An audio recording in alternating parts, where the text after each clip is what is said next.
Olá, mulheres que brilham! Quanto tempo! Então,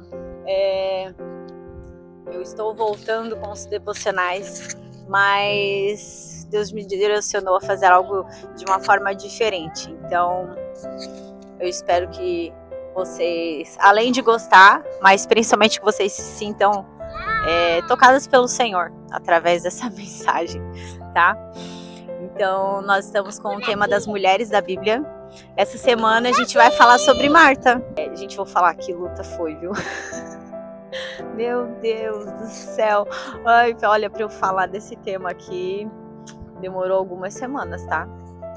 Mas eu acredito que talvez eu tenha apanhado para vocês apanharem depois, porque olha, é um tema bem, eu acho que mexe com toda mãe, né?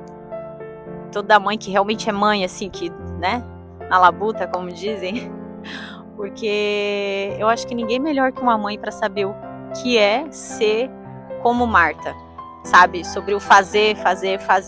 Se eu quero fazer uma pergunta para vocês, e eu gostaria que vocês guardassem essa pergunta. Quem aqui já julgou Marta, mas ao mesmo tempo tentou se colocar no lugar de Maria e se sentiu culpada? Eu não sei vocês, tá? Espero que não. Espero que eu seja a única, mas assim, eu já me senti muito culpada. Muito por não fazer. Não é nem o não fazer, mas assim, deixar de servir para ser servida. Ser amada, ser cuidada, sabe? E eu confesso que eu já perdi oportunidades, assim. Tô falando de diversas áreas, de diversas formas, tá? Já disse não para oportunidades que pudessem me mostrar o amor de Deus através de um cuidado, de uma ajuda, sabe? E não é por orgulho, mas é talvez por culpa, sabe? Muitas vezes até coisas que a gente passa desde o início da nossa vida e que aí vão criando aquela casca, assim, sabe? De cara, eu tenho que ser forte, eu não posso, né? Não posso demonstrar fraqueza, e ainda mais sendo mãe, meu Deus do céu, tenho um filho, 2, sei lá, pra sustentar, eu não posso, né? Eu tenho que ser, eu tenho que fazer, eu não posso ter opção de desistir. Cara, isso me pegou demais, assim, esse tema, sabe? E pra quem não sabe, a história de Marta e Maria, né, tá no capítulo 10 do livro de Lucas na Bíblia. Eu anotei algumas coisas aqui, porque, né, gente, TDAH, sabe como é que era? Ai, mas eu vou ler algumas coisas que eu queria compartilhar com vocês. Às vezes, a gente se perde tanto no fazer que a gente esquece o privilégio, grava essa palavra, privilégio de simplesmente ser. Sabe, na Bíblia, né, como eu falei em Lucas 10, que tem a história de Marta, ela era uma mulher muito de ação, né? De ação, fazer, e tinha que estar tudo impecável, perfeito para Jesus. Gente, era Jesus? Cara, imagina como que você... Não, vamos se colocar no lugar dela. Ai, mas a Marta, vamos julgar. Gente, o que você faria se Jesus fosse te visitar? Se Jesus fosse na tua casa? No mínimo, se você não fosse dar conta de fazer isso sozinha, minha filha, você ia pagar umas 2, 3 pessoas para te ajudar, porque tinha que estar perfeito, entendeu? Se você não tivesse a melhor louça, você ia dar um jeito de pegar a melhor louça, de sei lá, emprestar, de alugar, você ia dar um jeito. Cara, era Jesus que ia na casa dela, e ela sabia quem ele era. Não era nem aquela coisa de, ele era só um doido, né, dizendo que é o Messias. Não, ela sabia, ela tinha convicção de quem ele era, entendeu? Então, é óbvio, eu no lugar dela, meu Deus, eu ia estar pirando 1000 vezes mais, por isso que eu não julgo, entende?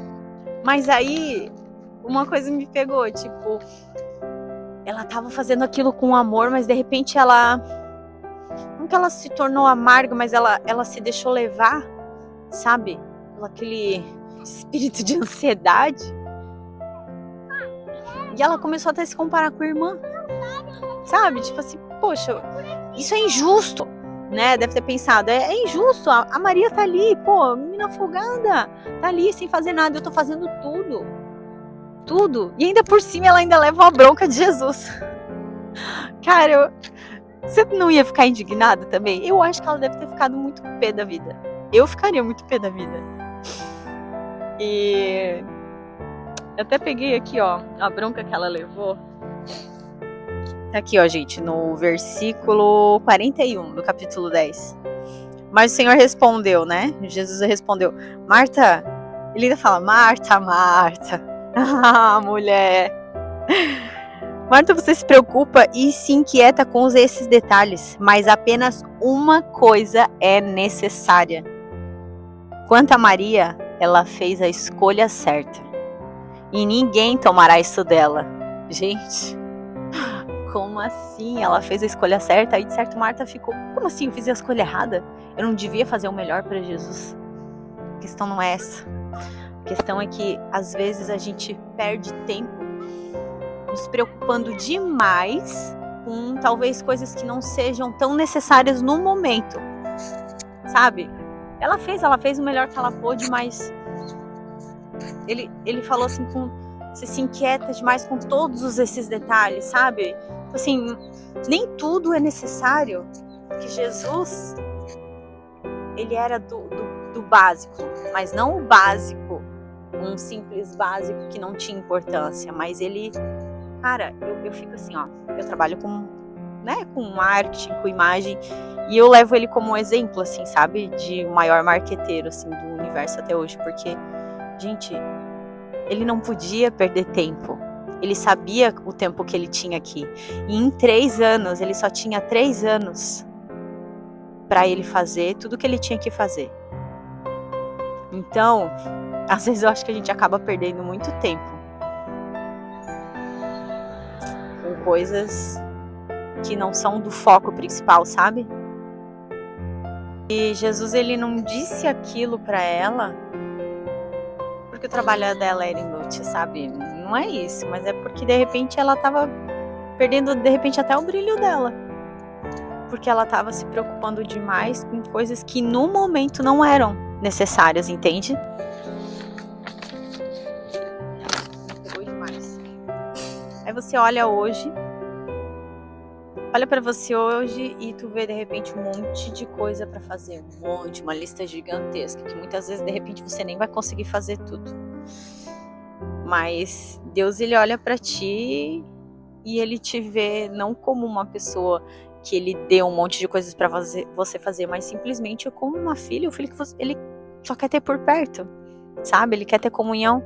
E é por isso que ele passou pelo que ele passou. E ele enviou pra gente o Espírito Santo, pra gente desfrutar da presença dele, sabe? E não pra fazer o tempo todo. E eu quero falar uma coisa assim pra vocês. Servir é muito bom mesmo, muito honroso. Mas não se sinta culpada também em ser servida, em ser amada. Não sinta culpa. Deixa eu até ler aqui, porque eu não quero esquecer de falar nada que eu escrevi, mas eu escrevi assim pra vocês. Ele sofreu e morreu por nós, não porque ficássemos nos culpando, mas para que a gente possa desfrutar da nossa verdadeira identidade, que é sermos filhos de Deus. E ainda mais, amados incondicionalmente por Ele, gente. Eu acho que nem sendo mãe, tá? Eu ainda descobri o que é esse tal amor incondicional. Porque assim, quem realmente é mãe, ama o seu filho pra valer, a gente dá a vida por eles. Imagina, porque nós somos humanos, somos falhos. Eu sou muito falha, sou pecadora. E se eu, sendo assim como eu sou, eu tenho um amor assim que dá vontade de chorar quando eu penso, sabe? Eu fico imaginando como é realmente, literalmente, o tamanho do amor de Deus por nós. Gente, é uma coisa assim que, se a gente daria a vida pelos nossos filhos, e Ele fez isso por nós, e o amor dele com certeza, porque Ele é perfeito, Ele não tem um defeito, é muito maior, sabe? O quanto que a gente é indigno, o quanto que a gente falha com Ele.